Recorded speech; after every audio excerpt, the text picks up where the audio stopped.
Hi, I'm Roko Ukic. I play for Automatica Roma and Croatian national team. Well, I hear congratulations are in order. You recently became a father.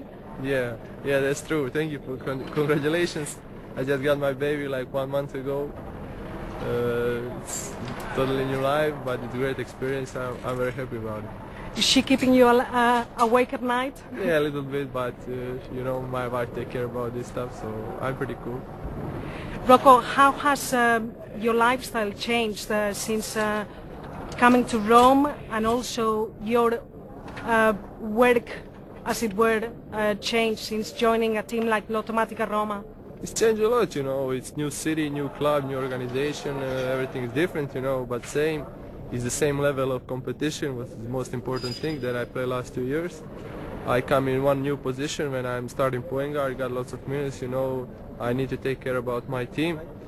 We didn't start great in this EuroLeague because we got very tough group and we got very tough schedule with 4 away games in the first 5 rounds. And with this loss today, our chances are not great, but we still hope to get better second round, you know, and go in the top 16.